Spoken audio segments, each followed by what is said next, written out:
በስመ አብ ወወልድ ወመንፈስ ቅዱስ አሃዱ አምላክ አሜን። እንደምን አደራችሁ? እንደምን ሰነበታችሁ? ምሕረቱ ብዙ የሚሆን በቸርነቱ ይህንን ጊዜ የሰጠን የጸጋ ሁሉ አምላክ እግዚአብሔር ስሙ የተመሰገነ ይሁን።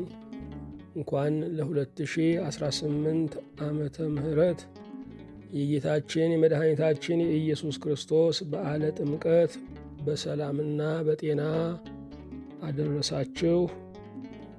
በእግዚአብሔር ቸርነት የትምህርታችን ርዕስ ኢየሱስ ተጠመቀ የሚል ነው። የማቴዎስ ወንጌል ምዕራፍ 3 ከቁጥር 13 ጀምሮ ያለውን በጸሎት መንፈሱን እናነባለን። ያን ጊዜ ኢየሱስ በዮሐንስ ሊጠመቅ ከገሊላ ወደ ዮርዳኖስ መጣ። ዮሐንስ ግን እኔ በአንተ ልጠመቅ ያስፈልገኛል፣ አንተም ወደ እኔ ትመጣለህን ብሎ ይከለክለው ነበር። ኢየሱስም መልሶ አሁንስ ፍቀድልኝ፣ እንዲህ ጽድቅን ሁሉ መፈጸም ይገባናልና አለው። ያን ጊዜ ፈቀደለት። ኢየሱስም ከተጠመቀ በኋላ ወዲያው ከውሃ ወጣ። እነሆም ሰማያት ተከፈቱ፣ የእግዚአብሔርም መንፈስ እንደ ርግብ ሲወርድ በእርሱ ላይም ሲመጣ አየ። እነሆም ድምፅ ከሰማይ መጥቶ በእርሱ ደስ የሚለኝ የምወደው ልጄ ይህ ነው አለ። ሁሉን የያዘ ሁሉንም የምትገዛ የጌታችን የመድኃኒታችን የኢየሱስ ክርስቶስ አባት እግዚአብሔር ሆይ እናመሰግንሃለን።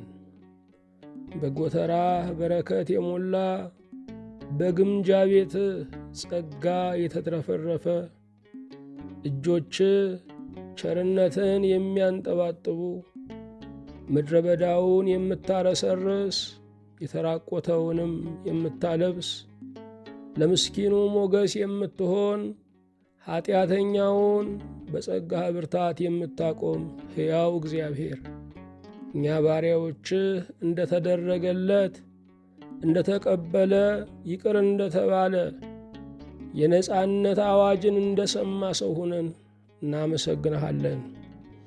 ሁሉን የምትይዝ አምላካችን ሆይ በውድማው ዓለም ላይ ገለባውና ስንዴው ዕለት ዕለት እየተለየ ዕለት ዕለትም የሚረክሰው እየረከሰ የሚቀደሰውም እየተቀደሰ የመለየት ዘመን ላይ ደርሰናልና ተወዳጅ እግዚአብሔር ሆይ ከስንዴው እንድንደመር ለእኛ ለባሪያዎች ስለምትተጋለን በእውነት እናመሰግንሃለን።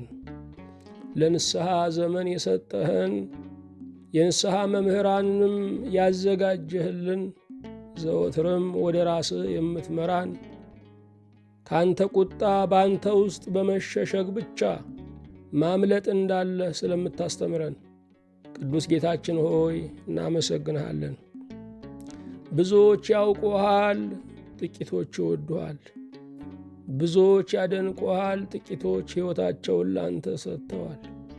ብዙዎች ስለ አንተ ይናገራሉ፣ ጥቂቶች አንተን በሕይወት ይመስላሉ። ያው ጌታ ሆይ አንተን የላከውን ልጅህን ኢየሱስ ክርስቶስን በመንፈስ ቅዱስ ኃይል እንመስል ዘንድ ዘወትር ጸጋን በቤተ ክርስቲያን በኩል ስለምትልክልን እናመሰግንሃለን። አምላካችን ሆይ ብዙ ድንጋዮችን ለክብርህ ስላስነሳ፣ አሕዛብንም ወደ ቤትህ ስለጠራ፣ የሳቱት ስለተመለሱ፣ የረከሱት ስለተቀደሱ፣ ጣዖታውያን በንጹሕ ውሃ ስለጠሩ፣ በጥምቀትም የእግዚአብሔር ሰራዊት ስለሆኑ፣ ዕለት ዕለት ስለሚድኑት ወገኖቻችን በንስሐ ከአንተና ከጎረቤቶቻቸው ጋር ስለሚታረቁት ተነሳሃያን ሁሉ እናመሰግንሃለን። የሁሉ ጌታ እግዚአብሔር ሆይ መረባችንን ጥለን ባዶ ይዘን ስንመለስ ድካማችን ድካም ብቻ ሆኖ ሲቀር በኑሯችን በሩጫችን ተስፋ ስንቆርጥ አንተ ግን መናን እያወረድክ ጓዳችንን እየባረክ እጃችንን እያረጠብክ የምንናገረው ደግ ቃል የምንሰጠው በረከት እያዘጋጀ እዚህ ስላደረስከን እናመሰግንሃለን። ተወዳጅ ጌታ እግዚአብሔር ሆይ ስለ ቸርነትህ ብዛት ወደ እኛ ስለላካቸው እንድርያስ ጴጥሮስን እንደጠራ ብዙዎችን ወደ አንተ ስለጠሩ እነርሱ አንሰው ሌሎቹን ለትልቅነት ስላጩ ወደ አንተ ስላቀረቡን ወገኖች ሁሉ እናመሰግንሃለን። እኔን ባሪያህንና እነዚህን ወዳጆችህን በስምህ የተጠሩትን ክርስቲያኖችን ሁሉ በዚህች ሰዓት ይችን ዓለም የሚመሩትን ነገሥታትን ሁሉ በዚህች ሰዓት የሚወለደውን የሚኖረውን ይችን ዓለም የሚሰናበተውን ሁሉ ይቅር እንድትለው አቤቱ እንማጸናለን። የተወደድከ አምላክ እግዚአብሔር ሆይ የመጣውን መዓት እንድትመልስ የራቀውንም ምሕረት እንድታቀርብልን በዐይነ ምሕረት እንድትመለከተን ከደጉ ዘመን እንድታደርሰን ለመግባባት ቋንቋችን ለመነጋገር መድረካችን አንተ እንድትሆን አቤቱ እንጸልያለን። ስለ ቸርነትህ በዮሐንስ እጅ የተጠመቅ ትሕትናን ያስተማርከን የእግዚአብሔር ልጅ ኢየሱስ ክርስቶስ ትሕትናን ጌጥ እንድታደርግልን አምላካችን ሆይ በሁሉ ታጋሾች፣ ኀጢአተኞች፣ በደለኞች፣ ርኩሳን ስንባል በደስታ የምንቀበል ትሑታን እንድታደርገን አቤቱ እንጸልያለን። የተወደድከ አምላክ እግዚአብሔር ሆይ ቅድስት ቤተ ክርስቲያናችንን እንድታስብ የኃይል የብርታት ዘመንን እንድትሰጣት አገልጋዮቿ ሞገስን ጸጋን ደርበው ትውልድን የሚያተርፉ እንዲሆኑ በአደባባይ ቆመው የሚሰብኩት ቃል እንዲበዛላቸው አቤቱ እንማጸናለን። ለሚመሩን መሪዎቻችን ሁሉ ማስተዋልን፣ በጎ ምክርን፣ የመንፈስ ቅዱስ ቁጥጥርን በእነርሱ ላይ እንድታጸና አቤቱ እንማጸናለን። የታመሙ ወገኖቻችንን በዚህች ቀን እንድትፈውስልን ይህ ቀን ሙታን የሚቀሰቀሱበት፣ በጨለማ ያሉ ወደ ብርሃን የሚወጡበት፣ ያዘኑ የሚጽናኑበት፣ ያጡ የሚያገኙበት፣ የተሰበሩ የሚጠገኑበት፣ መኖር የሰለቻቸው የመኖር ጉጉት ናፍቆትን የሚቀበሉበት የአዲስነት ቀን እንዲሆን እንጸልያለን። የታሰሩት እንዲፈቱ፣ የተማረኩት ነፃ እንዲወጡ፣ ከአሚነ ሥላሴ ርቀው ያሉ ወደ አሚነ ሥላሴ እንዲመለሱ፣ በስህተት ትምህርት ተጠልፈው የወደቁ እንደገና ከንጹሕ ምንጭ እንዲረኩ አቤቱ እንማጸናሃለን። እኔን ደካማ ባሪያህን በዚህ ያሉትን እነዚህንም ባሪያዎችህን በምትሠራበት ቀን ገንዘቦች አድርገን እጅ እግራችን፣ ዓይን ጆሮአችን በሙሉ ያንተ አውራጃ ከተማህ እንዲሆን ልባችንም ለአንተ የመናገሻ ከተማህ እንዲሆን ሁለንተናችን አንተን የምናከብርበት ዘመንና ወራት እንዲቀርብልን ያባከናቸው ዘመኖቻችን ሁሉ በጸጋህ እንዲካሱ በቀረው ዘመናችን አንተን አገልግሎ ለማለፍ ዕድል እንድትሰጠን እንማጸናለን። የተጣሉትን እንድታስታርቅልን፣ የተለያዩትን አንድ እንድታደርግልን፣ የተከፋፉትን በርኅራኄ እንድትመልስልን፣ ለጦርነት ቀጠሮ የተያዘባቸው ቦታዎች በረከትን የምንለዋወጥባቸው የገበያ ስፍራዎች እንዲሆኑ እንጸልያለን። ስለ ሁሉም እናመሰግንሃለን። በጌታችን በመድኃኒታችን በኢየሱስ ክርስቶስ በእርሱ ያለ ክብር ጽን ለአንተ ይገባሃል። ከእርሱ ጋር ከመንፈስ ቅዱስም ጋር ትክክል የሚሆን ዛሬም ዘወትርም ለዘላለሙ አሚን። የእግዚአብሔር የአምላካችን ስሙ የተመሰገነ ይሁን። የትምህርታችን ርዕስ ኢየሱስ ተጠመቀ የሚል ነው። ጌታችን መድኃኒታችን ኢየሱስ ክርስቶስ በባሪያው በዮሐንስ እጅ እንደተጠመቀ ሁላችንም እናውቃለን። ጥምቀት በውስጡ ምስጢርን የያዘ ነው።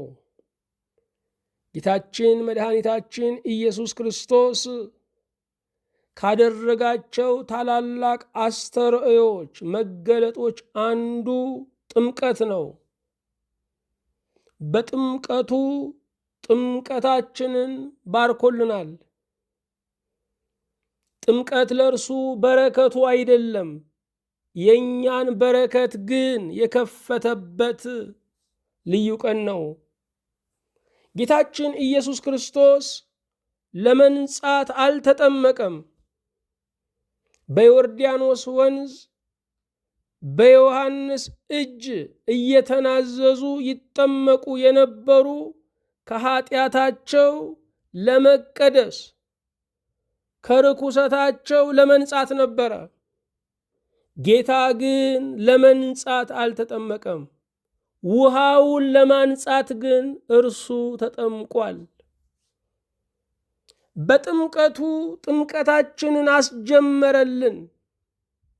በጥምቀቱ ጥምቀታችንን ቀደሰልን።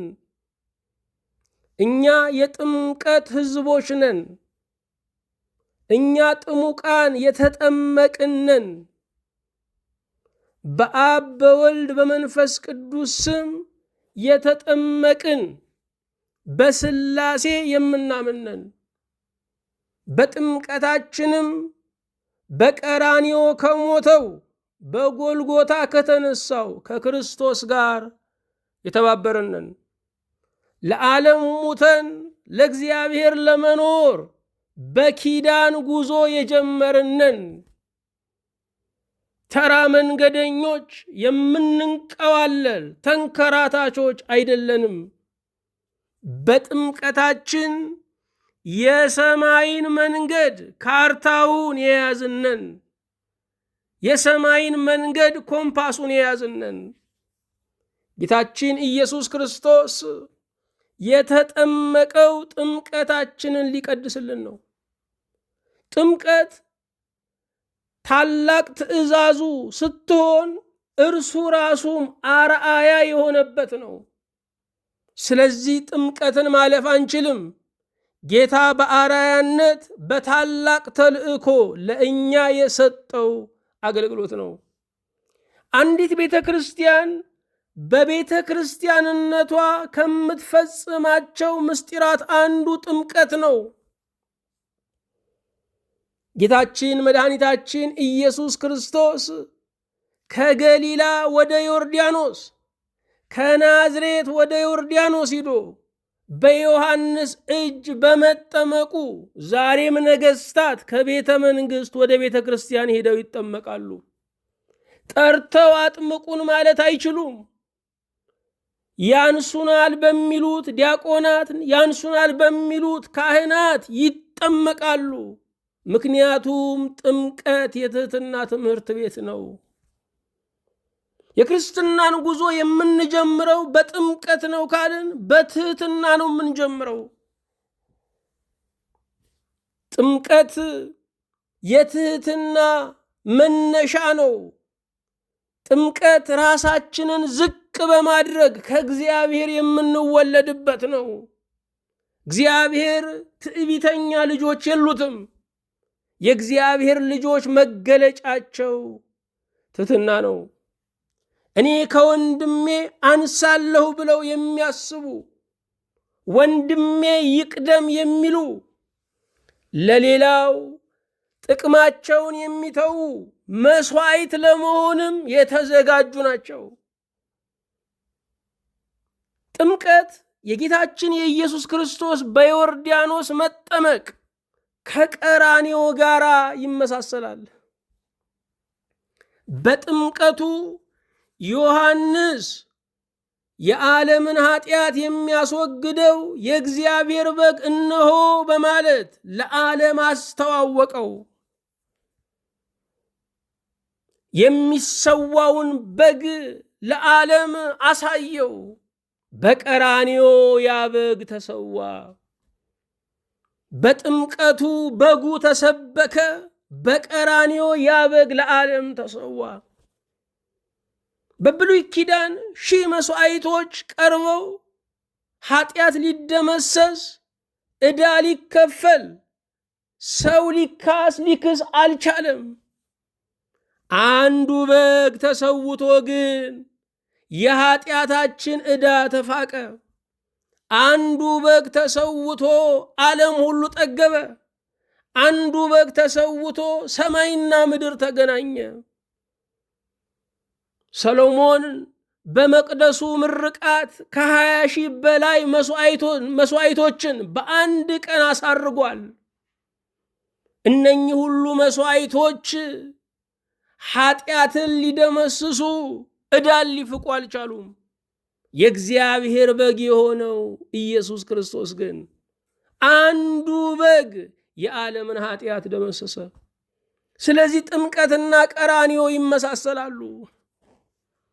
በዮርዳኖስ ብዙ ኃጢአተኞች ነበሩ።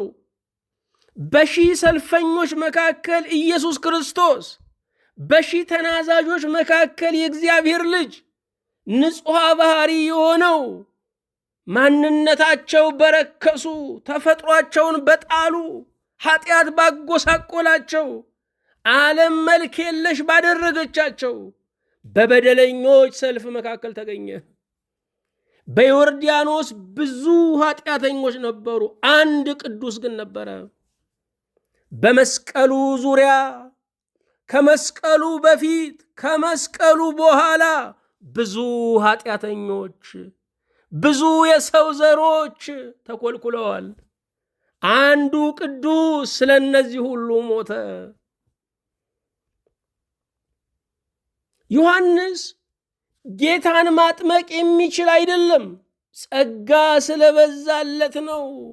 ስለዚህም የአብ ብሩክ ልጅ የዓለምን ኃጢአት የምታስወግድ አቤቱ ይቅር በለን እያለ አጠመቀው። የአብን ብሩክ ልጅ ያንን አንዱን በግ እየተረከ ስለ በጉ ለበጉ እየተናገረ አጠመቀው። በቀራንዮ ማንም ሊሰዋው ስለማይችል ራሱን መስዋዕት አድርጎ ኢየሱስ ክርስቶስ አሳረገ። በዮርዳኖስ የምወደው ልጄ ይህ ነው አለ እግዚአብሔር አብ። ልጁን ለዓለም አስተዋወቀ። ተሰውሮ የኖረውን ልጁን ለዓለም አስተዋወቀ። በባህሪ የሚተካከለውን በመልክ የሚመስለውን ዛሬ በለቢሰ ሥጋ የተገለጠውን ልጁን ለዓለም አስተዋወቀ። በቀራንዮም እኛን ከአባቱ ጋር ልጁ አስታረቀ። ስለዚህ ዮርዳኖስና ቀራንዮ ይመሳሰላሉ። ቀራንዮ የሌለበት አንድም የጌታችን የኢየሱስ ክርስቶስ ውሎ፣ አንድም ተአምራት፣ አንድም ትምህርት፣ አንድም እንቅስቃሴ የለም።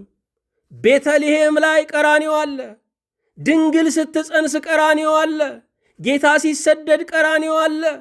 በመዋዕለ ስብከቱ ተቃውሞ ሲቀበል ቀራንዮ አለ። ሲገፋ ስሙ ሲጠለሽ ቀራንዮ አለ። ምክንያቱም እርሱ ወደዚህ ዓለም የመጣው መኖርን ዓላማ አድርጎ ሳይሆን ሞትን ዓላማ አድርጎ ነው። ስለ ሁላችን ቤዛ ሊሆን ከሰማይ ወደ ምድር መጥቷል። አስተምሯል፣ ተአምራት አድርጓል። ዋነኛ ተልእኮ ግን ለእኛ ሊሞት ወደዚህ ዓለም መጥቷል። ሙትና አድናቸው የሚለውን የአባቱን ፈቃድ የራሱን ፈቃድ ሊፈጽም ወደዚህ ዓለም መጥቷል። አዎ ዮርዳኖስና ቀራንዮ ይናበባሉ፣ እርስ በርሳቸው ስለ በጉ ያወጋሉ። በዮርዳኖስ መንፈስ ቅዱስ በርግብ አምሳል ወረደ። በቀራንዮም በጉ ራሱን ሲሰዋ በራሱ ክህነት ራሱን መስዋዕት አድርጎ ሲያቀርብ ከአብና ከመንፈስ ቅዱስ ጋር ያው በግ መስዋዕትን ተቀባይ ነበረ። ስለዚህም በቀራንዮ መንፈስ ቅዱስ አለ። ጥምቀታችን ከጌታችን ከኢየሱስ ክርስቶስ ሞትና ትንሣኤ ጋር ግንኙነት አለው። ስለዚህም ዮርዳኖስ የክርስቶስን ሞትና ትንሣኤ ትናገራለች ማለት ነው። ስንጠመቅ ወደ ባህሩ ስንጠልቅ ሞትን በቅጽበት እናየዋለን። ይሄ ከክርስቶስ ሞት ጋር መተባበር ነው። ከባህሩ ስንወጣ ደግሞ ከመቃብር የወጣውን ክርስቶስን እንተርካለን። ይሄ ከትንሣኤው ጋር መተባበር ነው። የሚጠመቀው ሰው ወደ ባህሩ ሲዘፈቅ ከሚታየው ዓለም ራሱን ይለያል። መጠመቅ ማለት ከክርስቶስ ጋር መሞት ለቁሳዊው ዓለም ራስን መግደል ነው። ያ የተጠመቀው ሰው ከመቃብሩ ከውሃው መታፈን ውስጥ ሲወጣ አዲስ ተስፋ፣ አዲስ አየር፣ አዲስ ሕያውነት እንደሚያይ ልክ እንደዚሁ በጥምቀታችን ለእግዚአብሔር ለመኖር እንነሳለን። ብዙ ሰው ተነስቷል። ለምንድን ነው የተነሳው? ያጠቃውን ለማጥቃት የተነሳ ሰው አለ። የገፋውን ለመግፋት የተነሳ ሰው አለ። ከክርስቶስ ጋር መነሳት ማለት ለእግዚአብሔር ለመኖር መነሳት ነው። ለምንድን ነው የተነሳ ነው? ለምንድን ነው የነቃ ነው? ለምንድን ነው ጉልበታም የሆን ነው? ሌሎች በእኛ ላይ ያደረጉትን ግፍ ለመድገም ነው? ለእግዚአብሔር ለመኖር መነሳት፣ ይሄ የጥምቀት ጠባይ ነው። ዛሬ ባለጠጎች የሆኑት ለምንድን ነው ባለጠጋ የሆኑት? ድሃ ብለው የሰደባቸውን ለማሳቀቅ፣ ሀብታቸውን አሳይቶ ለመታበይ ነው። ነገስታት የተነሱት ለምንድን ነው? ሌላውን ለማጥቃት፣ አገርን የሰው ቄራ ለማድረግ ነው። ከተነሳን ለእግዚአብሔር ክብር ለመኖር እንነሳ። ጥምቀት ለዓለም መሞትን፣ ለቂም በቀል መሞትን፣ ለክፋት መሞትን፣ ለስግብግብነት መሞትን፣ ለጭካኔ መሞትን ይነግረናል። ለርኅራኄ፣ ለፍቅር፣ ለቸርነት፣ ለበጎነት፣ ለሌላው ለመቆረስ መነሳትን ይተርክልናል። ታላላቅ መንገዶችን ነገስታት ራሳቸው መርቀው ይከፍታሉ፣ በጎዳናው ላይ ይራመዳሉ። ከዚያ በኋላ ያ መንገድ ለተሽከርካሪው ለእግረኛው ክፍት ሆኖ ይኖራል። የጥምቀትን መንገድ ክርስቶስ ከፈተው። ከዛች ቀን ጀምሮ እስከ ዛሬዋ ቀን ድረስ በመጠመቅ የክርስቶስ ሰራዊት እንባላለን። በመጠመቅ የእግዚአብሔርን ወታደሮች እናበዛለን። በሀገራችን አንድ ሕፃን ክርስትና ሲነሳ የሰርግ ያህል ይደገሳል። ታላቅ ደስታ ይሆናል። ለምን? ወደ እግዚአብሔር መንግሥት አንድ ነፍስ በመጨመሩ ነው። ይህንን ዛሬ ደጋሹም ተጋባዡም እድምተኛውም ይረዳዋል። ትምህርት አልሰጠንም። ወደ እግዚአብሔር መንግሥት አንድ ነፍስ ሲጨመር፣ አንድ ሰው ሲጠመቅ ደስ ሊለን ይገባል። በጥምቀት የሥላሴ ምስጢር ተገለጠ። ጌታችን ኢየሱስ ክርስቶስ ሥጋ ለብሶ በማዕከለ ዮርዳኖስ ሲገኝ አብ በደመና የምወደው ልጄ ይህ ነው ብሎ መሰከረ። መንፈስ ቅዱስ በርግብ አምሳል ከሰማይ ወረደ። በእኛም ጥምቀት አብ፣ ወልድ፣ መንፈስ ቅዱስ ይታያሉ። እምንጠመቀው በአብ በወልድ በመንፈስ ቅዱስ ስም ነው። በጥምቀት የምናገኘው ልጅነትም ከሥላሴ የምናገኘው የጸጋ ልጅነት ነው።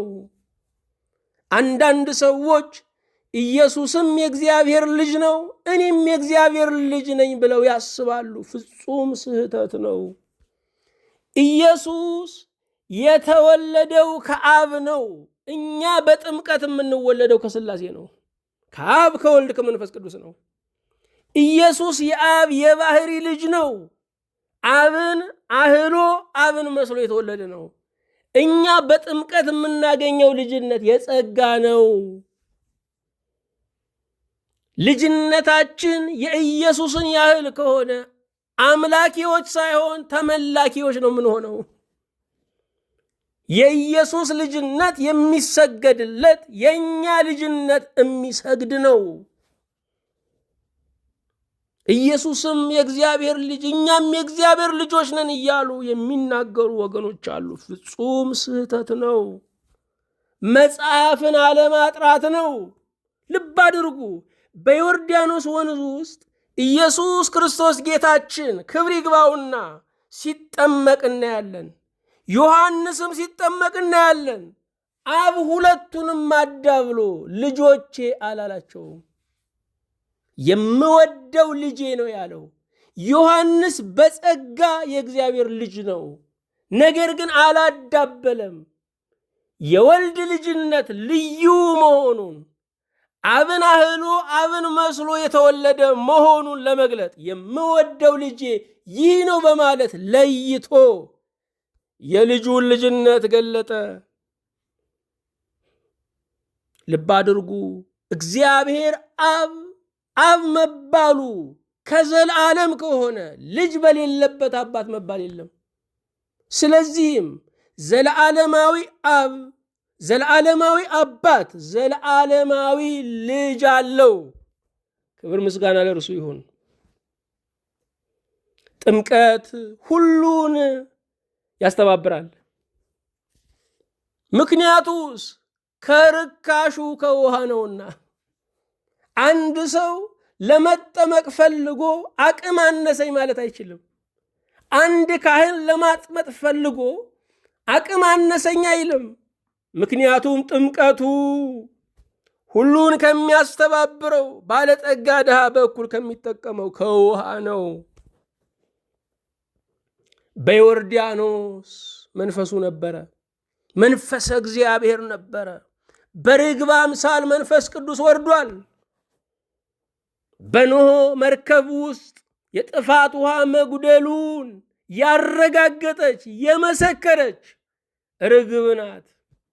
መንፈስ ቅዱስ በዮርዳኖስ በርግብ አምሳል የወረደው የሞት ባህር የኃጢአት ባህር ጎድሏል። ነፃ ወጥታችኋል፣ መርገጫ፣ መሳፈሪያ፣ መራመጃ ተገኝቷል ለማለት ነው። መንፈስ ቅዱስ ሕይወትን ለማብሰር መጣ፣ ነፃነትን ለማብሰር መጣ። የኃጢአትና የሞት ባህር መድረቁን ለመናገር በርግብ አምሳል ወረደ። ስንጠመቅም ውሃውና መንፈሱ ተባብረው ነው። በዮርዳኖስ የወረደው መንፈስ ቅዱስ ዛሬም በጥምቀታችን ላይ ይወርዳል። ሰዎች በስላሴ አምነው ሲጠመቁ፣ በስላሴ ስም ሲጠመቁ ዋነኛ ሰራተኛው መንፈስ ቅዱስ ነው። የሚታየው ውሃና የማይታየው መንፈሱ ይተባበራሉ። የሚታየው ካህንና የማይታየው ሊቀ ካህን ኢየሱስ ክርስቶስ ተባብረው ልጅነትን ይሰጣሉ። ጥምቀት የአዲስ ፍጥረት መገኛ ነው። በመጀመሪያ እግዚአብሔር ሰማይና ምድርን ፈጠረ ተብሎ እንደተጻፈው በዮርዳኖስ በጥምቀት አዲስ ፍጥረት የታወጀበት ነው። ቅዱስ ኤፍሬም ሶርያዊ በዮርዳኖስ አዲሱ ዓለም ተወለደ ብሏል። በዮርዳኖስ አዲሱ ዓለም ተወለደ። ስለዚህ ጥምቀት ልዩ ምስጢር ያለው ነው። አርክሰን አሳንሰን የኃጢአት የጭፈራ በዓል የምናደርገው አይደለም፣ የቅድስና በዓል ነው። ምስጢሩን ምዕመናን ሁሉ ተገንዝበው ሊያደርጉት ይገባል።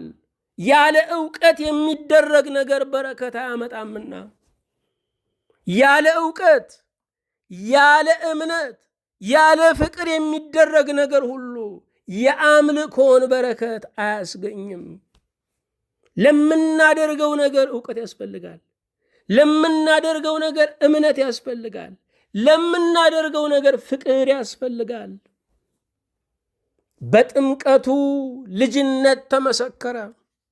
ጌታችን ኢየሱስ ክርስቶስ ሲጠመቅ እግዚአብሔር አብ የምወደው ልጄ ይህ ነው አለ። እኛም ስንጠመቅ ልጅነታችን ይመሰከራል። እንዴት በውሃ የምንል ከሆነ ይሄ እምነት አይደለም። እምነት በማይቻለው ነገር እንደሚቻል በእግዚአብሔር ኃይል ማመን ነው።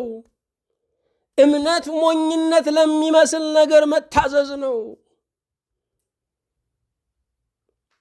ዳግመኛ ከውሃና ከመንፈስ ካልተወለዳችሁ ወደ እግዚአብሔር መንግሥት አትገቡም ተብሏል። አይ ውሃ እኮ ያለው ጥምቀትን አይደለም ቃሉን ነው የሚሉ ሰዎች አሉ። ጥምቀትና ቃሉ የሚለያዩ አይደሉም። ተጠመቁ ያለው ቃሉ ነው። ስንጠመቅ ቃሉን ተግባራዊ እናደርገዋለን።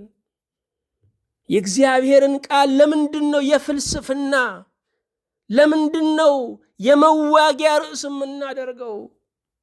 በጥምቀት ልጅነትን እናገኛለን። በጥምቀት በጌታችን በኢየሱስ ክርስቶስ ጥምቀት በኢየሱስ ጥምቀት ፍጻሜ ተገኘ። የመጀመሪያው የዮሐንስ አገልግሎት ፍጻሜ አገኘ። የዮሐንስ አገልግሎት ፍጻሜ አገኘ። ዮሐንስ ለጥቂት ጊዜ በርቶ የጠፋ መቅረዝ ነው። 30 ዓመት ተሰውሮ የተገለጠው ለክርስቶስ መንገድ ለመጥረግ 30 ዓመት የተሰወረውን ክርስቶስን ለዓለም ለማስተዋወቅ ነው። እሱን ካስተዋወቀ ካጠመቀ በኋላ አገልግሎቱን ፈጸመ። አካሉ ሲመጣ ጥላው ዞር እንደሚል ለክርስቶስ አገልግሎቱን አስረክቦ ዞር አለ። ከኔ የሚበልጠው በመንፈስ ቅዱስ የሚያጠምቀው በማለት ክርስቶስን ለዓለም አስተዋወቀ። ሁለተኛ በክርስቶስ ጥምቀት የተገኘው ፍጻሜ የበግ መስዋዕት ፍጻሜ አገኘ። ነዋ በግዑ ለእግዚአብሔር ብሎ ስለተረከው እነሆ የዓለምን ኃጢአት የሚያስተሰርይ የዓለምን ኃጢአት የሚያስወግድ የእግዚአብሔር በግ ብሎ ስለተረከው የበግ መስዋዕት አበቃ። በጥምቀቱ የኃጢአት ፍጻሜ ሆነ። ኃጢአት በሚሰረይበት ጥምቀት እናምናለን ነው የምንለው። በጥምቀቱ የኃጢአት ፍጻሜ ሆነ። በጥምቀቱ የብሉይ ፍጻሜ ሆነ። ከአሮጌው ወደ አዲስ ተሸጋገርን። ከበግ መስዋዕት ወደ እግዚአብሔር ልጅ ተሸጋገርን። አምስተኛ የመሰወር ፍጻሜ ሆነ። በእናቱ ቤት 30 ዓመት የተሰወረው ክርስቶስ፣ በድንግል ማርያም ቤት 30 ዓመት የተሰወረው ክርስቶስ አሁን ለዓለም ተገለጠ። መሰወሩ አበቃ። ለመሰወርም ዘመን አለው፣ ለመገለጥም ዘመን አለው። ጥምቀቱ ጅማሬ ሆነ። የጾም የጸሎት ጅማሬ ሆነ። ያልተጠመቀ ሰው ቢጾምም ቢጸልይም ከእግዚአብሔር ልጅነት ያላገኘ ነውና የክርስትናውን የመጀመሪያ ምስጢር የክርስትናውን የመክፈቻ ቁልፍ ጥምቀትን አላገኘምና ልፋቱ ከንቱ ነው። ጌታችን ከተጠመቀ በኋላ 40 ቀንና 40 ሌሊት ለመጾም ለመጸለይ ወደ ገዳመ ቆሮንቶስ ሄደ። የጾም የጸሎት ጅማሬ ነው ጥምቀት። ያልተጠመቀ ሰው ቢጾምም ቢጸልይም ዋጋ ሊያገኝ አይችልም። ሁለተኛ የአገልግሎት ጅማሬ ነው። ጌታችን ከተጠመቀ በኋላ ወደ ጾም ጸሎት ሄደ፣ ወደ አገልግሎት ወጣ። ያልተጠመቀ ሰው ሊያገለግል አይችልም። ያልተጠመቀ ሰው ሊሰብክ አይችልም። ያልተጠመቀ ሰው ሌሎች ምስጢራትን መካፈል አይችልም።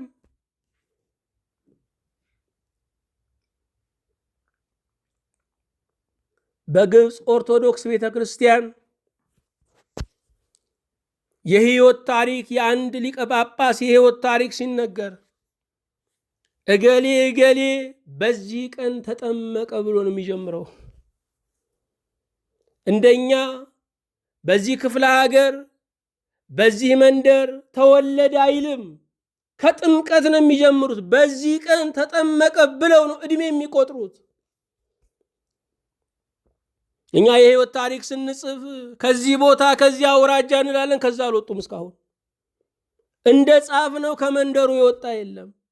እንደ ጻፍ ነው መንኩሶ ትልቅ ቦታ ይዞ ቤተክርስቲያንን እየመራ እያገለገለ ገና ወደ ወንዙ የሚሮጥ ነው። ወደ ሰፈሩ ወደ ጎጡ የሚሮጥ ነው። እኛም ዕድሜያችን ሊቆጠር የሚገባው ከተጠመቅንበት ቀን አንስቶ ነው። ጥምቀት የአገልግሎት ጅማሬ ነው። ጥምቀት የቤተ ክርስቲያን ጅማሬ ነው። ጌታችን ኢየሱስ ክርስቶስ የከወነውን ጥምቀት በአደራ ተቀብላ እያካሄደች ያለችው ቤተክርስቲያን ናት። ባለፉት 2000 ዓመታት ብዙ ነገሮች ተጀምረው ቆሞ ሊሆን ይችላል። የጥምቀት አገልግሎት ግን አልቆመም። ጥምቀት በቤተ ክርስቲያን ስርዓት ነው። ጥምቀት በቤተ ክርስቲያን ምስጢር ነው። ጥምቀት በቤተ ክርስቲያን ጸጋ ነው። ጥምቀት በቤተ ክርስቲያን ልጅነት ነው። እነኝን 4 ነገሮች ማስተዋል አለብን። ጥምቀት ስርዓት ነው። ራሱን የቻለ የሚከናወንበት ስርዓት አለው። ማንም ሰው ራሱን ማጥመቅ ልጁንም ማጥመቅ አይችልም። የቤተ ክርስቲያን ተግባር ነው። አንዲት ቤተ ክርስቲያን የምትገለጥበት መልኳ ነው። ጥምቀት ምስጢር ነው። በውስጡ ብዙ ፍቺ አለው። ብዙ ፍቺ አለው። በውስጡ ጸጋ አለው። ጥምቀት በውስጡ ጸጋ አለው። ሊቆጠር የማይችል ጸጋ አለው። ጥምቀት ልጅነት አለው። የእግዚአብሔር ልጆች የምንሆንበት ነው። ስለዚህም ኢየሱስ ሲጠመቅ ጌትነቱ ሳይሆን ልጅነቱ ተመሰከረ። ለምን? እኛም ስንጠመቅ እሱ አርአያ የሆነበትን ጥምቀት ስንጠመቅ ልጅነት ስለምናገኝ ነው። ዮሐንስና ኢየሱስ የተያዩበት ቀን ነው የዛሬው ቀን። ዮሐንስ የአክስት ልጅ ነው። ዮሐንስ ከጌታ ጋር ዘመድ ነው። ነገር ግን ተያይተው አያውቁም። ዮሐንስ በበረሃ በምድረ በዳ ያደገ ነው። ጌታ በናዝሬት ያደገ ነው። ይፈላለጋሉ። ነገር ግን ሰው በሚያየው ሁኔታ አልተገናኙም። ለመጀመሪያ ቀን ዮሐንስ ክርስቶስን ዛሬ በዮርዳኖስ አየው። 30 ዓመት የናፈቀውን። ከዚህ በፊት ቢገናኙ ኖሮ ጀማው ወይም ደግሞ አብዛኛው ሰው የሚለው ምንድን ነው? ተቀናጅተው ለዚህ ቀን ወጡ፣ ተመካክረው ለዚህ ቀን ወጡ ብሎ ያማ ነበረ። ሁሉም ግን በመለኮት መርሃ ግብር የሚከናወን ሆነ። በዚህ ቀን ኢየሱስ ክርስቶስን ጌታችንን አየው። በዚህ ቀን ለዓለም አስተዋወቀው። ይሄ ቀን ዮሐንስ ኢየሱስን ያየበት ልዩ ቀን ነው። ዓለም ስለ መሲሁ ሲደናገር ነው የኖረው። መልአከ እግዚአብሔር ወርዶ ለድንግል የመጽነሷን ዜና ሲነግር ይሄ አስደናቂ ነገር ነው። ወዲያው ደግሞ በማኅፀነ ማርያም ተሰውሮ ይታያል።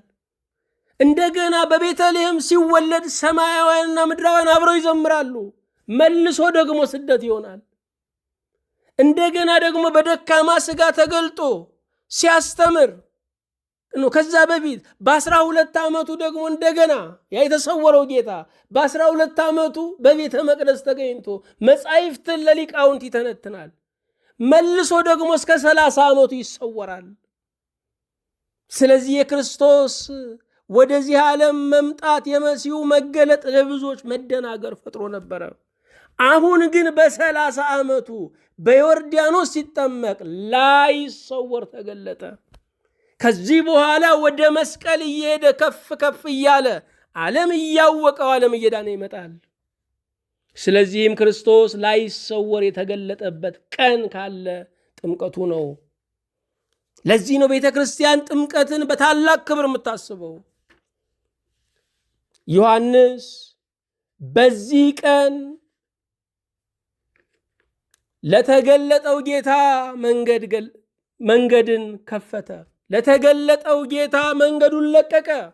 ዮሐንስ በዚህ ቀን ተሰወረ። ዮሐንስ መጥምቁ ዮሐንስ የተቀደሰው ነቢይ ብዙ ኑዛዜ ሰምቷል። ከሚሰማቸው ኑዛዜዎች የተነሳ ዓለም ምን አይነት መልክ እንዳለው፣ የሰው ልጅ በምን አይነት የሞራል ውድቀት ውስጥ እንዳለ ተረድቷል። አሁን ዛሬ በጥምቀቱ ቀን ግን ልዩ ቅዱስ ይመጣል። የቅዱሶች ቅዱስ ይመጣል። ንጹህነት የባህሪው የሆነ ንጹህነትን በጸጋ በችሮታ ያልተቀበለ አንድ ቅዱስ ይመጣል። ስለዚህም እጅግ ኃጢአተኞችና እጅግ ቅዱሱ የተገናኙበት ቀን ነው። ዮሐንስ ግራ ተጋብቷል። ዮሐንስ ግራ ገብቶ ተጨንቋል በዮርዳኖስ። ለምን ተጨነቀ? አንደኛ ፍጡር ሳለ ፍጡር እንዴት ፈጣሪውን ያጠምቃል ብሎ ጥያቄ ውስጥ ገባ። ሁለተኛ አናዛዡ ዮሐንስ የማይናዘዘውን ጌታ እንዴት ያጠምቃል? ግራ ገባው። ሶስተኛ ንጹሐ ባህሪ የሆነው ድካም ባለበት በሰው እጅ እንዴት ይጠመቃል? በእነኚህ ሶስት ነገሮች ዮሐንስ ከባድ ሙግት ውስጥ የገባበት ቀን ነው። በዮርዳኖስ ከኃጢአተኞች መሃል ክርስቶስ ተቆጠረ። ከብዙ የኃጢአተኞች ሰልፍ መካከል አንዱ ቅዱስ ነበረ። በመስቀል ላይም እንደ ኃጢአተኛ ቆጠር ነው። በዚህም ጌታችን ትሕትናን አስተማረን። አንድ የተባረከ አባት እንደተናገረው ትሕትና ማለት እኔ ኃጢአተኛ ነኝ ብሎ መናገር አይደለም፣ ኃጢአተኛ ነህ ሲባል በደስታ መቀበል ነው ብሏል። እውነተኛ ትሕትና እኔ ኃጢአተኛ ነኝ፣ እኔ ደካማ ነኝ፣ እኔ እንዲህ ነኝ። ብዙ የደከመን ነው ጆሮአችን ላይ። እውነተኛ ትሕትና ኃጢአተኛ ነህ ሲባል፣ ዘማነ ሲባል፣ ደካማነ ሲባል በደስታ መቀበል ነው። ይህንን ትሕትና ክርስቶስ አስተማረን። እውነተኛ ትሕትና ምንድን ነው? የሌሎችን ኃጢአት መሸከም ነው። ከቅድስና ሁሉ የሚበልጥ ቅድስና ትፈልጋላችሁ? የሌላውን ኃጢአት መሸከም የወንድምን ድካም መሰወር ነው። ክርስቶስ የሁላችንን ኃጢአት ተሸከመ ማለት ይኸው እኮ ነው። ይህ ቤዛነት ብቻ አይደለም፣ አርአያነትም ነው። ትልቅ ትሕትና በዮርዳኖስ ተገለጠ።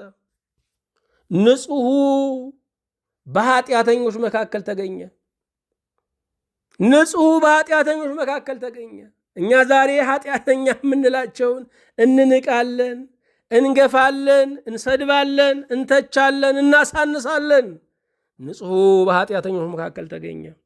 ሁለተኛ ትሕትናው በሚያንሰው ተጠመቀ። ዮሐንስ ፍጡር ነው፣ ክርስቶስ ፈጣሪ ነው። በሚያንሰው ተጠመቀ። ሶስተኛ ክርስቶስ ምንም አይናገርም፣ ስለ ራሱ ምንም አይናገርም። ትሕትና ስለ ራስ ብዙ አለመናገር ነው። አራተኛ የማያስፈልገውን ጥምቀት ተጠመቀ። ለምን? ለእኛ አርአያ ለመሆን። የማያስፈልገንን ነገር ልናደርግ እንችላለን። ለምን? ለሌሎች አርአያ ለመሆን። አምስተኛ ዮሐንስን አሳረፈ። ዮሐንስን እውነተኛ አደረገው። ምክንያቱም ይመጣል ብሎ ተናግሮ ነበርና።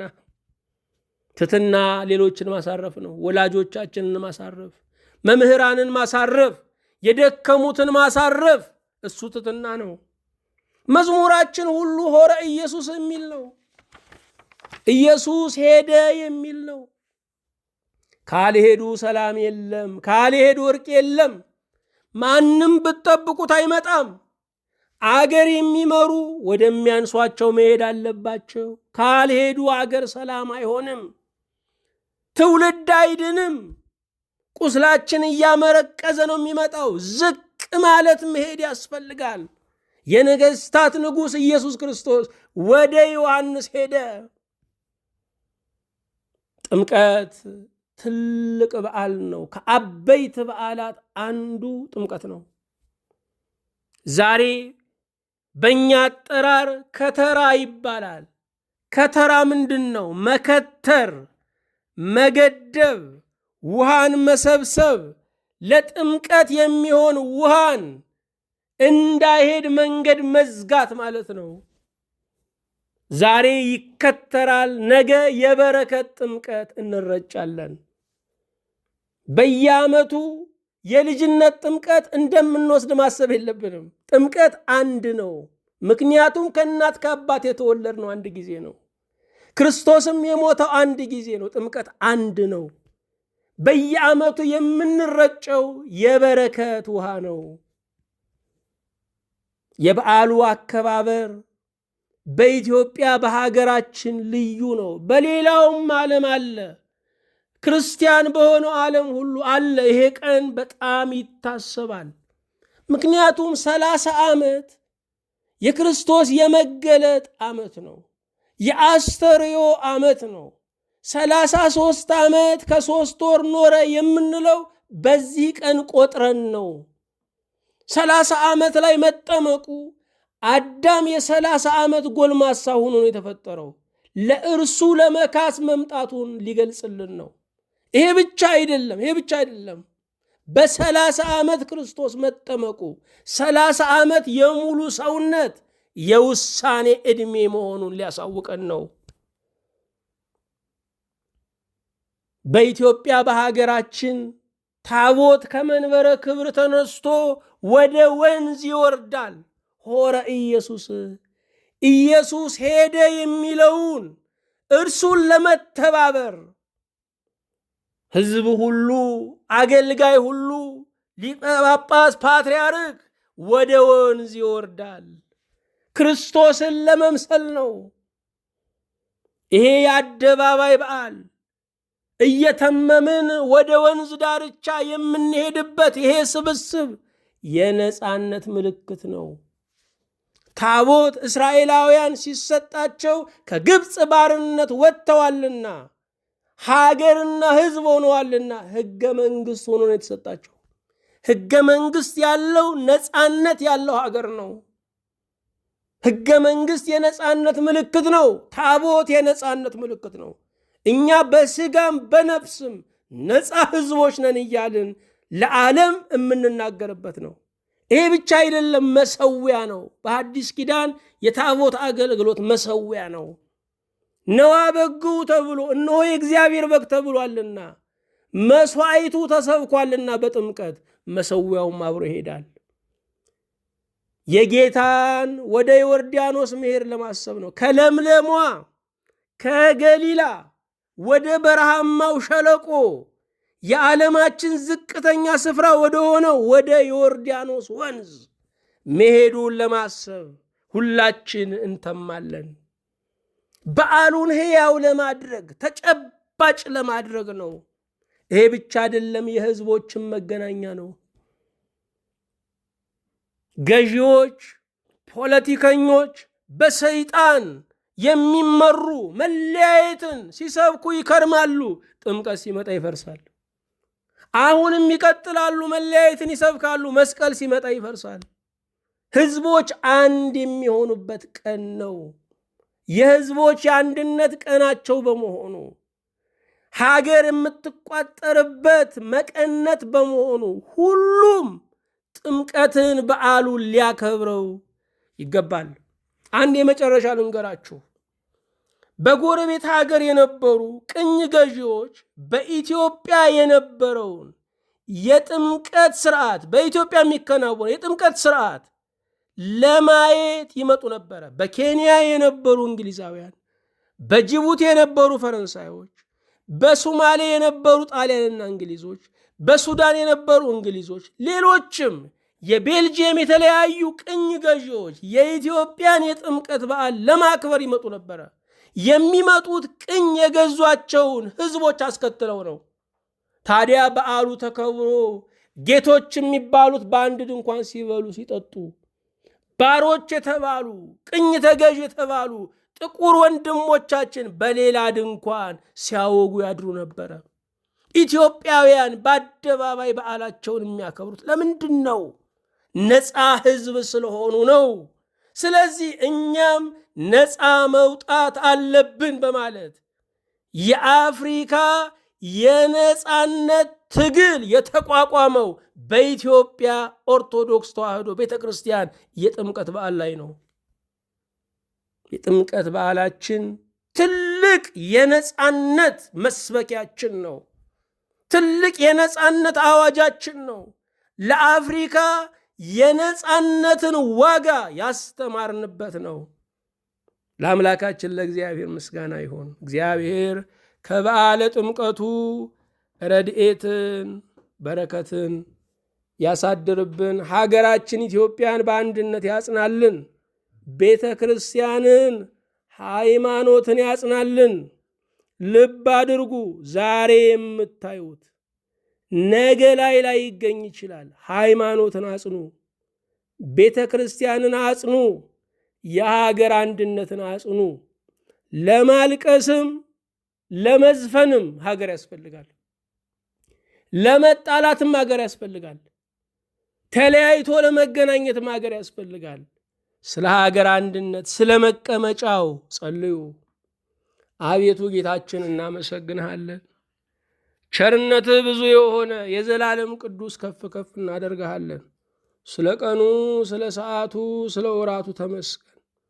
ደሞ ዛሬ ደረስን ጌታ ሆይ፣ ዓመት አልፎ ይህንን ብርሃን ለማየት ታደልን። ልባዊ ምስጋና እናቀርብልሃለን።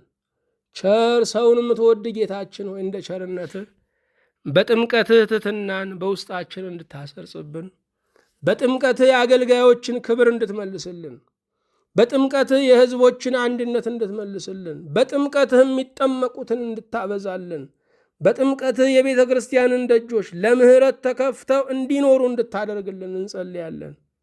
ስለ ሁሉም ተመስገን። በዚህ ቀን የሚወጣውን ሕዝብ ሁሉ በበረከት እንድትባርከው፣ መንፈስህ እንዲረብበት፣ አንድነት በውስጡ እንዲሰርጽበት፣ ሰላም በውስጡ እንዲነግስበት፣ ይሄ ቀን ጦርነቶች ሁሉ የሚበርዱበት፣ የተለያየ የሚገናኝበት ቀን እንዲሆን እንጸልያለን። ስለ ቸርነትህ በዓሉን የሰላም የይቅርታ የምሕረት እንድታደርግልን፣ የወጣውን በሰላም እንድታስገባልን እንጸልያለን። ጌታ ሆይ ለልጅ ልጆቻችን ደግሞ ይህንን ስርዓት፣ ይህንን የሃይማኖት ገናናነት ልዕልና ጸንቶ እንዲኖር እንድትረዳን፣ ሀገራችን ኢትዮጵያን የሃይማኖት ምድር እንድታደርግልን እንለምንሃለን። በጌታችን በመድኃኒታችን በኢየሱስ ክርስቶስ በእርሱ ያለ ክብር ጽን ላንተ ይገባሃል። ከእርሱ ጋራ ከመንፈስ ቅዱስም ጋራ ትክክል የሚሆን ዛሬም ዘወትርም ለዘላለሙ አሜን።